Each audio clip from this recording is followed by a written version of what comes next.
Welcome to a new episode of The Future of You, The Briefing. And before we get started, a bit of news. I've been bringing you two formats of this podcast for a while now, and the in-depth conversations called The Discussion and the topical news on identity called The Briefing. I've been talking about the evolution of identity in the digital world since 2016, and I've been researching it for just as long and really enjoy exploring all the various aspects of it along with you on this fortnightly podcast. And it now appears that the issue is finally reaching the mainstream. This weekend, I saw two reports focusing on identity, one from Accenture on their tech trends for 2023, which had an upfront section on digital identity for everyone and everything, and one from an ad agency group exploring the changing nature of identity. So, what am I saying? I think I'm saying that think tanks and trends analysts and management consultants are now converging around identity, so they've finally begun to understand its importance. And that means that it's probably time for me to rethink how much of my content is public. I plan on continuing the in-depth conversations with experts in and around identity, but the briefings, which aggregate and investigate the really topical news on emerging identity issues and innovations, which take me a little while to research, write and record, they'll now move to my website, where they can be accessed by members who sign up to the club membership. It's time to build a proper community around digitised identity, but also my own philosophy of identity. And I'd like to build that with you. So more news to come on this soon. It does mean that lots of my content on identity will still be free. In fact, in the last 2 weeks, I published and posted my deck, Identity Century, The Business of People in the Future.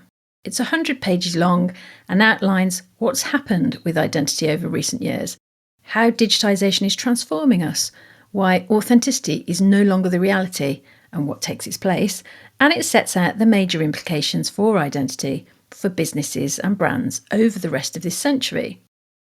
We're at a critical time. As I say, it's all going mainstream, which means certain power shifts around identity will now take place as specific beliefs and approaches become somewhat codified now. I made the Identity Century deck public, as I would love as many people as possible to read and discuss it. And please do let me know your thoughts. I love to hear from you about this. The link to the deck is in the show notes. You can always email me. I would also really appreciate it if you could share it around, as it does capture the existential threat to identity that I first explored in the book. The subtitle of which, if you remember, was Can Your Identity Survive the 21st Century? Well, that question remains not only unanswered, but even unasked in many quarters. Part 2 of the Identity Century deck that I'm just finishing up now goes into a lot more detail about the specific implications and actions of all of this for businesses and brands, as well as individual citizens and consumers, and it contains the answers to many of the questions I've been posing for a while. So, on that note, and speaking of brands and consumers, I thought I'd bring you a conversation I had with Jamie Smith on customer futures.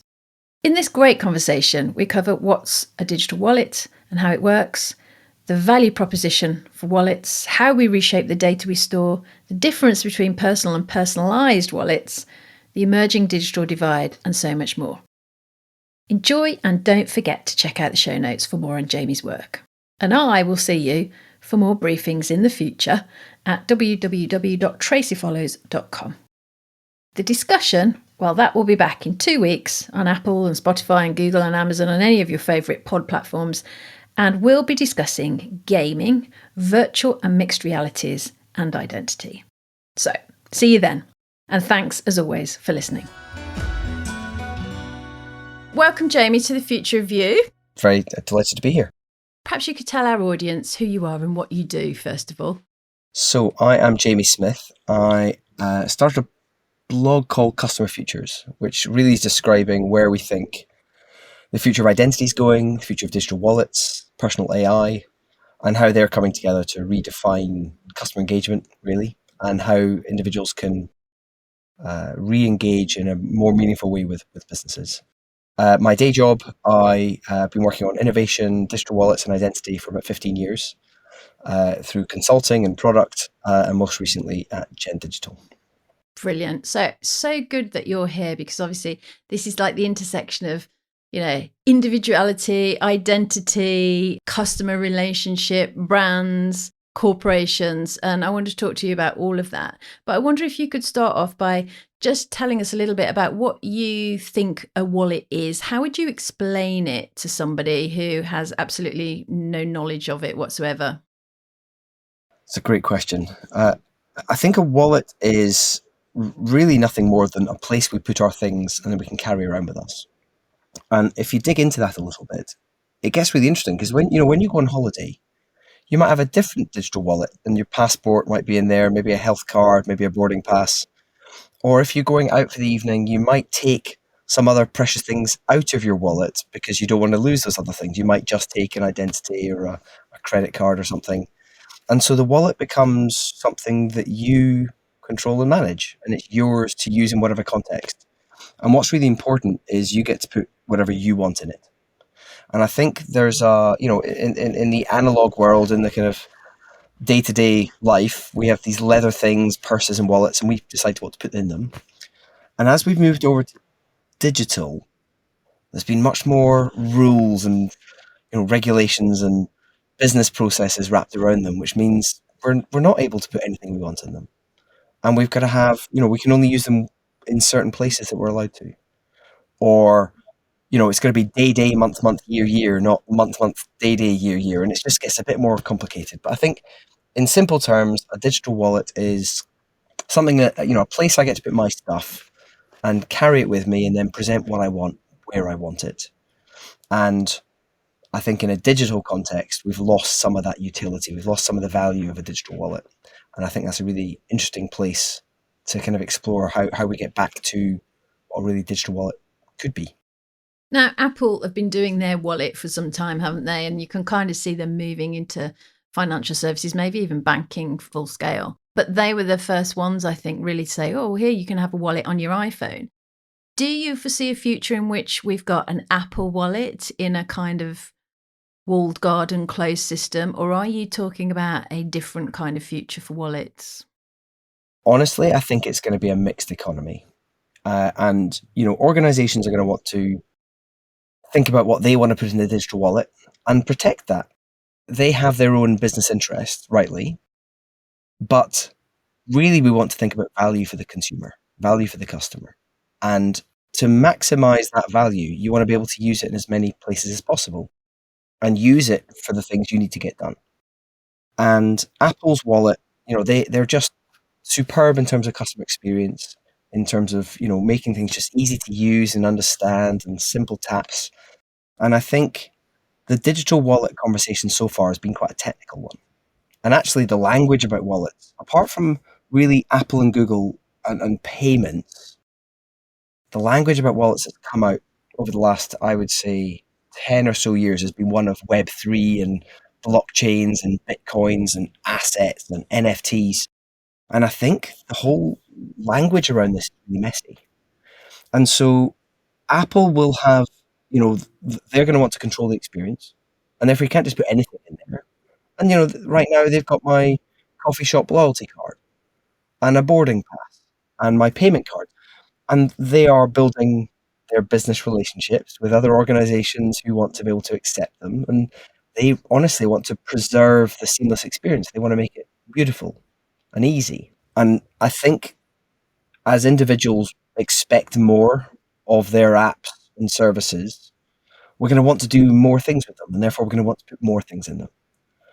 And the tension right now is that the wallet conversation is a very nerdy, technical one. And you get words about cryptography and digital signing and recovery and things that are really important, but day-to-day consumers don't really understand and honestly don't think about.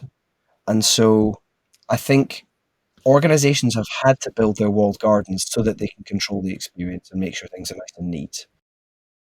As wallets become more sophisticated, as the community working on them get better at things like interoperability and standards, and then other brands and other startups and innovators will be able to build on top of them, build great experiences like Apple has. And that's where we're going to see the real full potential. So I said it's going to be a mixed economy because I think some brands are going to still want to control things end to end. And some new platforms and digital leaders are going to build new apps and services around digital wallets. They're going to make them more portable and more useful. So we're going to have both, I think, short term, but utility and value for consumers is going to come once they're more portable, once they're more useful, and I can use them in more places. I think some of the confusion comes from when we use the word wallet. I mean, because most people, when they think of wallet, think of money. And there is this thought, isn't there, that actually wallets for your currency, whether it's crypto or another digital currency or whatever, should be separate from your wallet with your credentials, your kind of life credentials that give you access to different things. Or should we have many wallets, one for each brand? I mean, that's going to get quite confusing, for example. So maybe you could just talk me through whether you think the word wallet is even helping describe your vision of the future, or the preferred future vision for this kind of move into the digital world. I think you've hit on a really important topic. And honestly, I don't think most people care about wallets. And honestly, they don't care about identity and they don't care about data. They just want to get stuff done. They don't care about petrol. They want to visit their grandmother. So I think browsers are quite a good analogy, right? I don't care about having a browser. I care about online banking and cat pictures and social media and connecting with my friends. And we've kind of got this very narrow conversation about wallets. It's a bit like having a very narrow conversation about URLs and browsers and sidebars in HTML. And I kind of think of it like, there's this kind of new customer stack emerging, like, tools for me. And at the very low levels, it's how it works. And at the higher levels, it's like, well, what I can do with it. So in a browser, the low level is URIs and HTML and responsive design and, the mechanics of it. But above the line is, well, I can now do amazing new things. I can buy things off from my sofa. I can buy an airline ticket or I can order from a restaurant. And I think we need to think about digital wallets the same way. I think they're actually going to be kind of below the surface. We're going to abstract them away a bit. And they should be, because most people don't know, they don't care. And so the details matter. How, means your point about open or closed. The details are going to matter. Which wallet and how are they secure? And how are they, making privacy better? But really, to get adoption, for it to hit the mainstream and actually enter the public consciousness of like this being a useful thing to have, I think we need to start thinking above the waterline. Thinking about jobs to be done. It's kind of value proposition. It's 101 of how to build valuable services and products. And I suppose it's worth touching on the super apps, because they, largely in China and Asia, they've absolutely dominated by building valuable services. And the way they do that is by vertically integrating, right? I've got the wallet and the payment rails and the profiles that allow me to onboard seamlessly, but also the insurance, the taxi company, the delivery service. And I think they've been so explosive in growth because they're so valuable, honestly. And I think with digital wallets, we have an opportunity to reimagine what that value could look like, but in an open way. So actually, I've got my payment layer, my identity, my loyalty information, but I can layer on top all the services that I want, not just the one that the platform chose to add. And I think that's where it gets really interesting. So I think wallets are going to open up a new way of thinking about commerce, a new way of thinking about customer experience. And your point about, I've kind of talked quite a lot about where the value is. And I suppose getting back to your question is a wallet is below the surface a bit. And I think we should be mindful about where the value is created. The value is created much higher up from a customer experience point of view. Maybe that's how we should talk about it, because a wallet is normally in your handbag or in your pocket. It's hidden away, isn't it? Totally. And it only comes out when you need it. And actually, I can only speak from my personal experience. I might take my credit card with me and just put it in my back pocket. I won't even need a wallet. And so a wallet's the container. And Dave Birch talked for a long time. It's like, cards are going to disappear way faster than cash. And so identity cards and all the plastic and paper will disappear because I can now prove it digitally in a context that I'm happy with and where it makes sense in the browser or in an app. So I think wallets are going to show up in all sorts of parts of our lives in a way we can't honestly predict or expect right now. But I think the wallet is just it's a helpful term to think about a container for, proof of stuff. Because Dropbox or Google Drive is a wallet right now, but it can't prove what's in there, and it can't prove where it's come from. A digital wallet with all the verifiable goodness that comes from being able to, cryptographically sign and watermark stuff, that's where the magic's going to happen, because suddenly my data is going to be useful in new places, and I can create new services over the top. Let's talk about what we're trying to prove then with these credentials or whatever the equivalent's going to be in the future. We've talked before on this podcast, and I've chatted to lots of people about really what you're trying to prove is a person. And that's what Dave Birch would say. You're trying to prove is a person, not is Dave Birch. What's your point of view on this, and how do we communicate that to, to customers who are maybe nervous that they think they're exposing their personal identity, or they won't have anonymity anymore because there's possibly a misunderstanding about what we mean by authentication or verification around identity? I kind of flip it around a bit and start with who needs what. So rather than thinking, well, what can we put in there and what's the format and what am I sharing, which are really important questions, but they're secondary. They actually come after what we need to prove something. And the example everyone talks about is, you don't need my date of birth, you don't even need my age, you just need a yes or a no, or above or below a certain age. And I think that whole framing of it is thinking about, well, what's actually needed to get something done. And Amazon doesn't really care who you are. They care about what you like, they care about what you've bought in the past, and they care that you've got a credit card and a verified shipping address. They don't necessarily need to know its first name, last name, date of birth. They might, for regulatory reasons, need to prove age for a certain product in a certain region.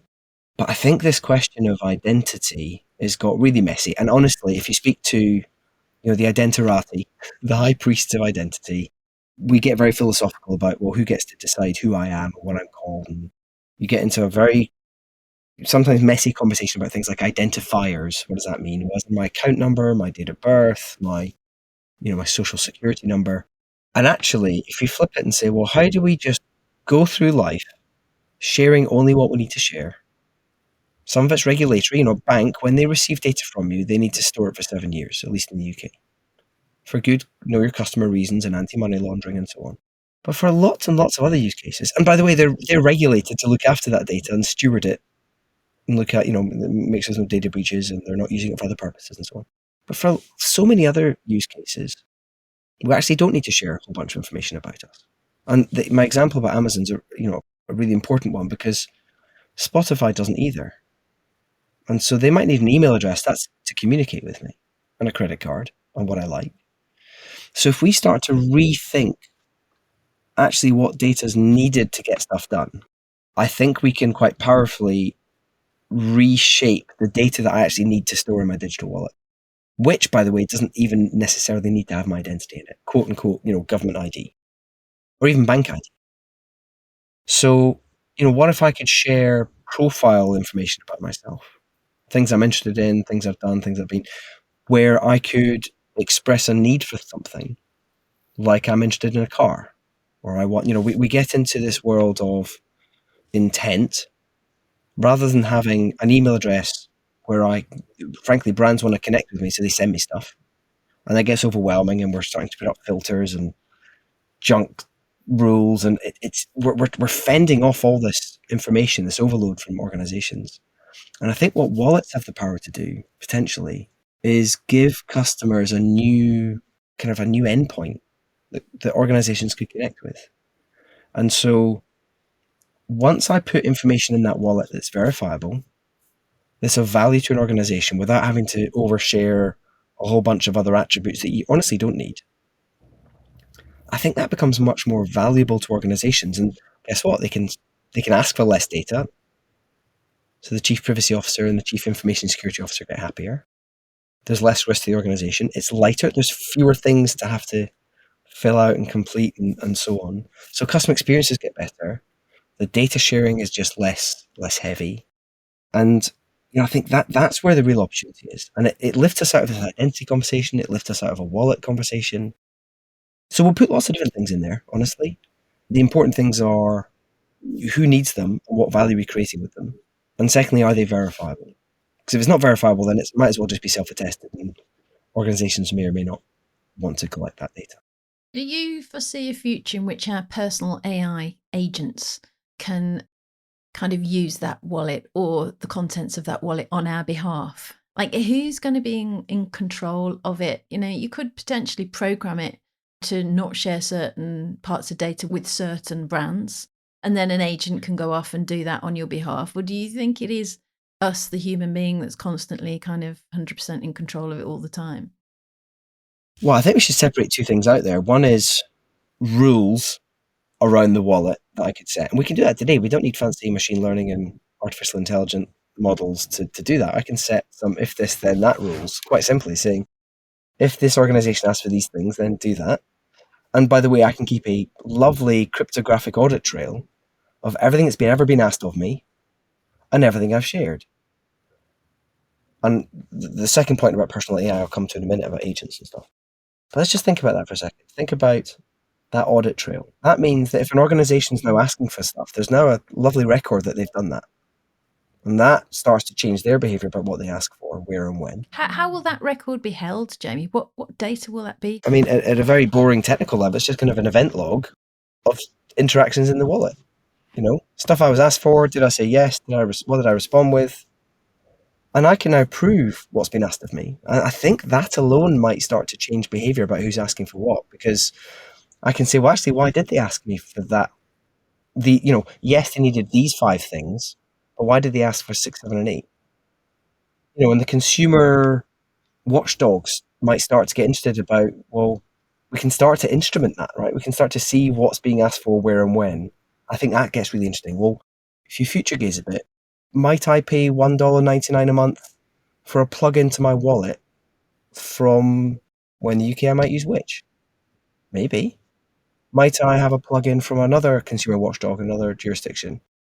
Yeah, maybe. And they can be helping me make good decisions about what I'm sharing and with whom. So that gets really interesting. Will I always be in control? 100%. Will I always need to tap? Yes. I don't know, maybe, with GDPR and consent and the banners, everyone's got consent fatigue now. And I think the really smart designers that, think about design patterns, are saying, well, maybe I could say, look, if this organization asks me in the next 16 days, just say yes. And by the way, I've got a record of it, so I can go back and say, well, what's going on there if there's something suspicious? But if they ask, just say yes. If I'm going on a trip, the airline can ping my wallet legitimately for the next 48 hours. You don't need to tap every time. So that's the first thing. And the second thing is with personal AI. There's a whole other podcast to be recorded about, I like to think about the difference between personal and personalized. So personalized is someone else's, right? And I've given it some configuration and they're doing it to me a bit. I get some value out of it. It's not really mine. It's tailored, not designed. Totally. And that idea, right at the start of this, we talked about a kind of leather wallet. It's mine. I can choose what I put in it. Why can't we do the same with AI? Why can't I have an AI that's on my side, that's not personalized, that actually we're all contributing to this massive corpus of knowledge that, they may not be selling the data, but they're, building value and creating insights and stuff that they can use elsewhere that's not for me. Why can't I have a personal AI? And you asked, will it access my wallet? 100%. And that's back to this waterline thing. A personal AI setting up some rules and making recommendations, yeah, I'll have that running on my personal wallet. As long as I'm in control, the boundaries, I can see what training data's been. And here's the thing, I was discussing this recently. I might give that training model, that AI, more data than I might another platform. Because I know it's mine and I know I can turn it off and control it. And, there's boundaries there, there's digital trust. And if it's got more data, it can be even more helpful. How is this going to come to fruition when we've got governments and corporations, and particularly tech platforms, who are desperate to extract more and more personal information and data from us, and also use it against us in a way that they'd like to socially engineer us. So they'd like to push us in certain directions to either speak in a certain way or hold certain opinions or behave in a certain way that benefits them, not us. There's an awful lot of temptation on their side of things to not allow us the kind of empowered personal control that you're talking about with customer futures. How are we going to bring this to fruition and stop them from overreaching, if you like, when they're very able to overreach? That's a really good question. I think I'm going to think of this through a few different lenses. The first one is technical possibility, right? It's only been large organizations that could build this stuff and had the data scientists and, frankly, the data centers and all those things. I think the technology is commoditizing. And so people are going to build things themselves. There's going to be tinkerers at first and innovators. And I think, it's this idea of value gaps. I think there's white space on the side of the customer to build new things. And maybe it's $1.99 a month, to build tools that I control and manage. So I think there's open opportunity on the customer side that would create value for just me. And guess what? Once I've got insights about myself, I'd bet businesses would pay for some of that. And I would share some of it under my control, on my terms. And I've got that audit trail of what I've shared. So I think that's one lens, a kind of technical possibility. And by the way, part of that is, the last 50 years, we've built most stuff for businesses, all the data machines. And I think there's an inevitability that some of that balance is going to pivot over to the customer side. So that's the first point. I think there's a legislative one, or regulatory, I should say, that says, there's a really good, interesting debate about regulating AI right now for personal data, for example. But actually, there's loads of really good personal data regulations already out there.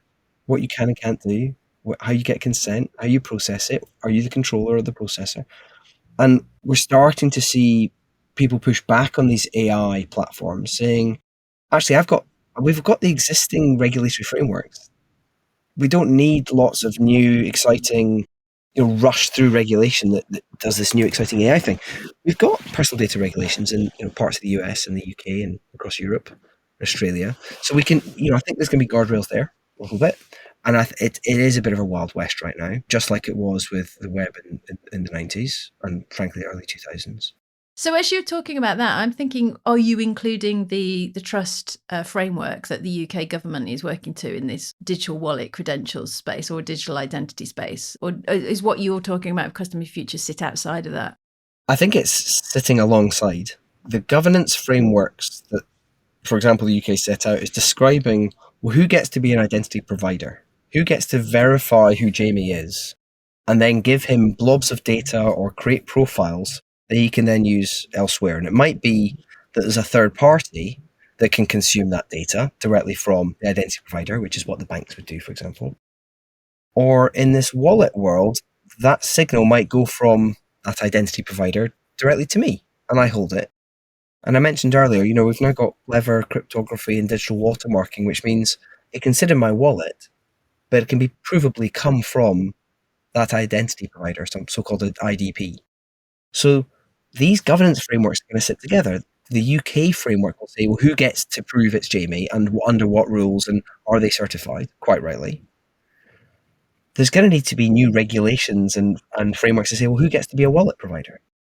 There's also going to have to be regulations, well, who gets to request stuff? Across Europe, there's lots of nervousness about this idea of papers, please kind of culture. And in an IoT world, we might say, everything that can be connected will be connected.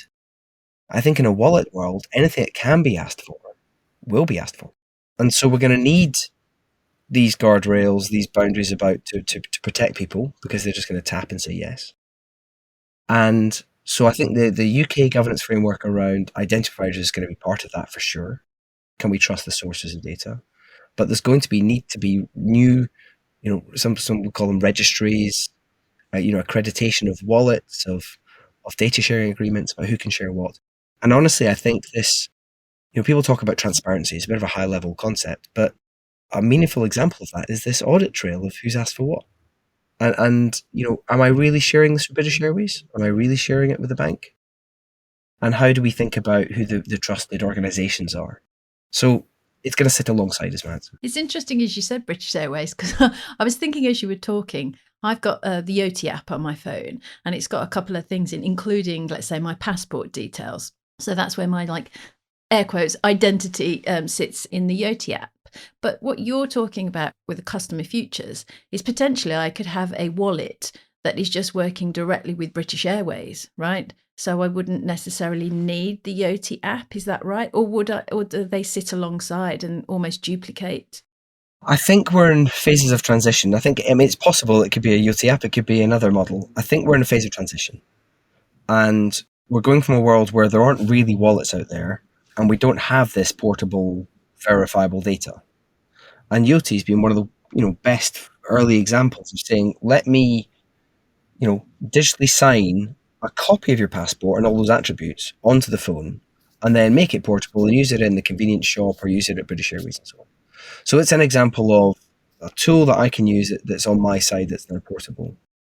I think there's no reason why that wallet couldn't sit inside the British Airways app. And so British Airways, my app, and I might have things that pertain to my British Airways relationships. And so we're going back to the point about where wallets go. I think we don't know is the answer, but I think there's going to be an explosion of wallet providers, which is why we need accreditation. It's also why we need standards to know that they're the good ones from the bad ones. Just like we have the standards for cars, we're just getting any car. We want to make sure that they're regulated and registered and so on. I think this is powerful, potent stuff. This is about who you are and where you go and your private information and honestly, the patterns of behavior about how you shop and where you go. This is going to be powerful. We need really good rules around it. But wallets are going to show up in airline apps, in car apps, in shopping apps, and I think most of the big commerce platforms have a kind of wallet strategy of some sort or other at the moment. The banks do. The telcos are thinking about it. If you push a bit further out, I think healthcare will be one of the biggest places for it because private data, your data's in tons of places. We can't trust it, but guess what? It's heavily regulated. So they'll be a bit slower, but it will come. Now, that's an interesting conundrum, that is, particularly for the UK, I think, because obviously we've had kind of one login rolling out, which is about, being a kind of gateway to your public services. One could argue that that is or will evolve into a wallet, let's say. So it's a digital identity or something at the minute. Now, healthcare, how would one login interface with your customer futures wallets, the sort of the public sector services that we may or may not enjoy, with the commercial services that we obviously pay for or subscribe to? How are those going to overlap or interface? Again, I want to pick it apart a bit because there's the wallet as a place to put my digital stuff, and it can be watermarked and provable and revoked and that kind of stuff. That's subtly different to logging in and the identity nerds talk about authentication. And I think they are related but different problems. When I'm logging in, I need to make sure, is this returning thing entitled to access this part of the website or this resource or do this thing? It's kind of an authentication step. Are we allowed to let this person in? And that might be very well different from needing any information from the wallet.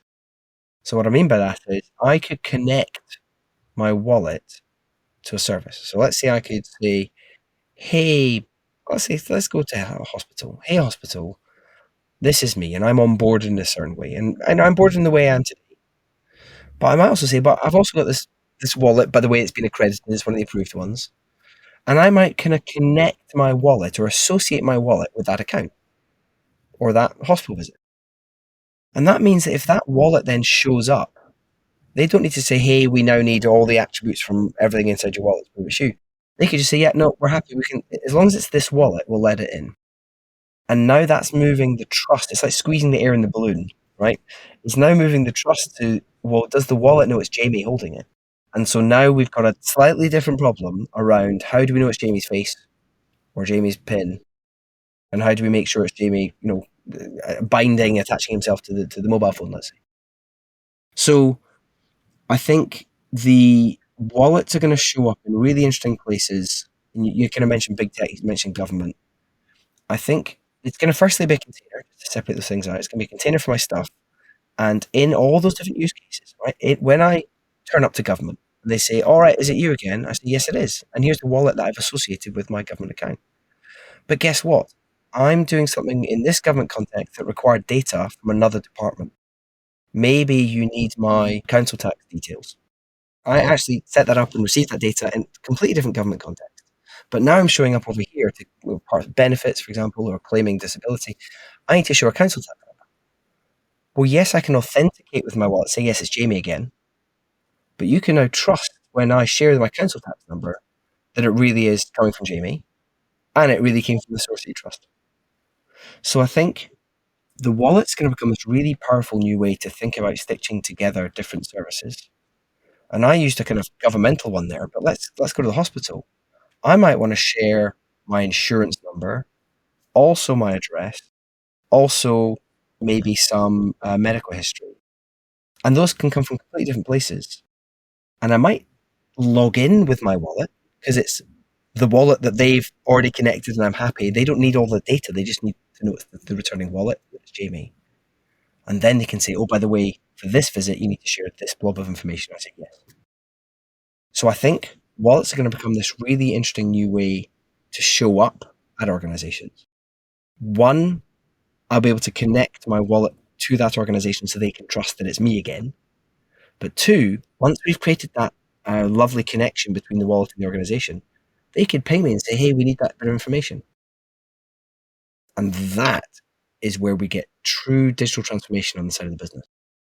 Because the problem with, well, there were many problems with Verify, but one of them was that it didn't really connect over from private enterprise or commerce to the public sector. So the public sector in various guises might, or government might know lots of things about you, whether you're on welfare, what your NHS number is, etc., but they didn't really know anything you were doing with brands or corporates or in the commercial sector. And then if you had separate sort of identity credentials, they weren't connected to the government. So there was literally no crossover. Now, one can argue that that crossover is a good thing because you get to true interoperability, as you say, true digital transformation, wheels are oiled for commerce and all that. Or one could argue that's really scary and frightening because I don't necessarily want any crossover between officials and what I'm doing in my personal or private life or through commerce. I think you could argue it both ways, but I was just interested in your point of view about how far you think that could go, in the crossover. Totally. And there's two ways of looking at it. One is the kind of data flows and the infrastructure. The reason we don't want to cross the streams, we don't want these systems to be connected because we don't know, we click the consent button. We don't know where our data is and what platform it is, if it's being transferred to a US platform or not, or if it's being overlooked by government. And, the terms and conditions will say things like, we share our data with trusted third parties. If you dig, there's a massive long list of them. Honestly, the toothpaste is out the tube. We have no idea where our data goes. We have no idea what the kind of supply chain is. So we're very nervous, largely, about who's got what, where it goes, what we're consenting to. And digital trust has collapsed for that reason. And so we don't like to say, well, I don't want to let the government have access to my private sector identity because then they know where I'm shopping and what I'm doing. And likewise, would I want to give the commercial entity some government information? Probably not. But if you reframe it, that plumbing, and make it about the individual, again, maybe it's a wallet. Most people don't care about a wallet, but let's make it my new customer tool that I'm in control and I can see the ins and outs and I can see the flows and I can see what's been asked and where it's going. Then that changes the trust conversation. Because maybe I can put all my blobs of government information in my wallet or in my app and I can see it. And then I can selectively share some of that with a commercial organization and vice versa. I bet there are plenty of occasions in government where they might, let's say a benefits example, they might want to see my, a kind of threshold for earnings, right? Do you earn over £30,000 a year? Yes or no? That's quite interesting without me give you my entire open banking history where you can go and sniff around all my transactions. And the government could say, well, we trust that bank that they've done their checks. Number one, they know it's Jamie. Number two, it's verifiably come from the bank. So now the government doesn't need to have this massive data store. Wouldn't it be interesting in the future you could replace the existing census questions, really, which are really kind of, claimed information with actual behavioural information, really. If you linked up all that stuff, I mean, could be quite frightening, but also it could be quite enlightening. You could get some really interesting stats on that kind of census wide. Researchers and academics have been thinking about this idea of collective intelligence for quite a while. How do we think about the smarts of 100,000 people? Again, if I attach these kind of plugins or extensions to my wallet, why wouldn't I anonymously share some information with cancer research, with a census organization? So how many people, self-assert this way or have got a passport? I think market research is going to be on its head. Now, I think we very, very dangerously veer into digital divide, data divide, the haves and the have-nots. And from an EIDAS point of view, they're saying, it's going to be 80%, have adoption. Well, that's a very deliberate number because there's a bunch of stuff that certain demographics you're just not going to get to. Some people won't be able to have it. Some processes won't be able to be digitally enabled by design. And we should absolutely not have a digital only or an exclusionary process for anything. If you've got to have a digital wallet, I think we're in a very dangerous place. This is what's frightening about it's veering into social engineering. And I think this is partly why people are very worried about it. I mean, it's a bit like the information misinformation era that we're in at the moment. I'm worried about misinformation, but I'm nowhere near as worried about misinformation as I am about missing information. There's so much that's not reported, not spoken about, that's deliberately designed out of the communication system and the media landscape. I imagine that happening with tools like this, or the interaction with tools or access, that you're deliberately designing out some people or companies or whatever from accessing all of this because, well, there is no justification really, just because you can. So I think that's one of the things that people are increasingly worried about, and particularly because they're sort of linking some of this with central bank digital currency. So I think there is a fear around where this all goes. Completely. And you used the word deliberately there. And I think there's just clumsiness as well. I think accidentally excluding whole swathes of society. Think about online banking. It's been largely helpful. It's been largely helpful for access and financial literacy and so on. But guess what? We've now shut a bunch of branches. A bunch of people now can't go and see a teller or have a conversation about their finances. And so in the UK, at least, the post office is stepping in to build community branches where banks can, say, well, actually, we'll provide some kind of banking tools or access for you where we can. So wallets and all this kind of exciting new tech is neutral. It's going to be good things and bad things. Browsers are neutral. We can use them for exciting things and cat pictures and online banking, but we can also fall down the misinformation rabbit hole and have infinite scroll. All these things are going to be built on top of. And I think we don't yet know what's going to happen. I think it's a bit just like with AI. It's probably 90-10, like 90% exuberance and excitement and where it could go on solving cancer. But there's only 10% people say, well, hang on, what about? And how do we think about guardrails and ethics and stuff? And I think the same thing's probably going to happen with wallets. I think there's probably 90% of, let's digitize the experiences, and maximum 10% people thinking about, well, hang on, what are the unintended consequences? Who are we leaving out? It might be fine if we're optimizing an onboarding flow for a bank. What if you're, the wrong gender, sexual orientation, race in a regime that is actually enforcing digital wallets on everyone? So I think we need to be very, very mindful about how this is rolled out and regulated. And I think there are some thoughtful people, working on it, but we need to be slow and careful, I think, is the answer. I think it needs more public consultation. I don't think you need to engage with the public, but that's an ongoing theme in this podcast, actually, through nearly every single episode, that how do you engage people in digital identity, acknowledging that that's a horrible phrase, and it's quite a transactional phrase. It's not the most engaging kind of title for it. In the conversations I've been part of, people are calling for more social science involvement, psychologists, thinking about how is this going to play out. Again, there's that word ceremonies that kind of shows up. Like, how do I present my information, and what's it going to feel like when should I be able to get a life insurance policy in 3 taps? Probably not. I've written a bit about this idea of good friction. versus bad friction. A dark pattern is a bad friction. And things can be too fast. We should be thinking about good friction. In fact, I know, back in the Verify days, UK.gov.verify, for its many challenges and issues, they did some brilliant work on good friction on the onboarding flows. And do you really know what's going on? Let's introduce some extra screens to slow you down, so you know what's being shared and what's. So I think wallets right now, the default is frictionless, seamless, and I think we need to think very carefully about good friction. Very good point. So as we just conclude this then, what would you like to talk about that we haven't mentioned? Or is there something that brands or corporations should be doing to make themselves get to this next step and embrace customer futures and not let it happen to them, but actually take the initiative? Honestly, I think this is about the prize. We make this a very customer, citizen-centric story about privacy and security and portability, and that's absolutely front and center. The prize, honestly, if I think about the kind of slightly broader digital economy, is we can start to wrap whole new experiences around the individual. Because for the first time, let's call it a digital wallet, but it could be an app or a service. I can now think about an entire customer journey organized and managed around the individual.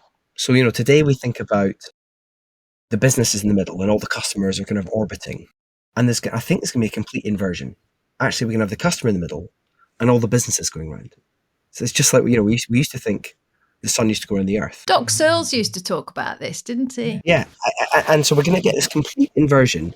And so to your point about the business opportunity, I actually think digital wallets are going to become a new customer endpoint, this new customer touch point. And if you think about what, just to be specific, you said, what can businesses do? If you think about someone who's looking after customer engagement inside a business, what do they want to do? They want to have a trusted, ongoing, valuable relationship with the customer who spend more money and build loyalty and trust and stuff. Right now, what are the tools that customer engagement lead has? They can send you a text, send you an email, and both of them are push. They're interruptive, right? So we put up spam filters and we have tools to kind of manage the noise. And it's, I've got another PDF attachment, or I can't be bothered with it. And we lose things and we forget, or it's gone to the wrong number. They're push. The other two are pull. So the brand can get me to come to their website, fill out some more forms, do the little password dance. It's all really clumsy and or they can get me to go to their app. So they can download another app, create another account, and now suddenly to go on a trip, I've got like 6 apps. I've got one to go to the airport, one for the airport, one to get on the plane, one to share my COVID certificate with the country, one, like, those 4 choices are really bad. I've got messages, email, a website, or an app. That's how brand engagement goes right now if it's digital. I think digital wallets are going to go like a 5th channel. And I don't just mean, everyone's they're just going to spam me all the time. But guess what? I can just shut that customer connection off. My AI could do that and say, look, actually, these messages are interrupted. They're not adding value. So I think that's the hidden value here, is that customer wallets are going to become a really new, interesting channel that are authenticated, that have high value data in them, that I'm under control, it's transparent who's interacting with it and what they're doing. And that the customer can say, do you know what? I don't want to receive messages with you, or I'm not shopping with you anymore. Just close it. Once a business has my email address, that's it forever. Whereas now I can just shut it off. So I'm in control of my experiences, which brands I want to connect with. And by the way, I could now express things to that business saying, hey, do you know what? I am interested in a new car. They're like, great. And I've got that new customer channel. It's not me going to Google to asking for test drive and getting 1,000 responses and spam for 3 weeks. So I think brands should be thinking about the digital wallet as a new customer engagement opportunity around which there's going to be an explosion of innovation. So that's where I think we should be thinking about things. I like it. It's like each individual treating themselves as a business and they've got a front desk. Completely. So flip it. Everything can be flipped. So rather than me subscribing to a business, why doesn't the business subscribe to me? Guess what? Why would I let them do that? Well, they're going to create value for me. Why would they do that? Well, they're going to create more loyalty, more value. Nike, to build a shoe, has to know everything about running. Now, I might buy the shoe, but think if they could use that channel to just help me with my 0 to 10K journey. That becomes really interesting. To sell a mortgage, you have to know lots about debt and lifestyles and help me do things in my life. Don't send me messages. Don't get me to download another. Think about the customer engagement journey through the lens of a digital wallet. I think that gets really interesting. Okay, so how do people find you if they want to talk to you about this more, or if brands do want to put themselves on this sort of journey, this roadmap to customer futures? Probably the best thing is to go to customerfutures.com. All my details are there and what I think about the future of personal AI and digital wallets and much of what we talked about today. Brilliant. Well, thanks very much, Jamie. It's been very interesting to talk about wallets, even though we both think that might not be the right word. We can't find a better one right now, but maybe we'll in the future. Brilliant. Well, thanks so much for having me. It's been a pleasure.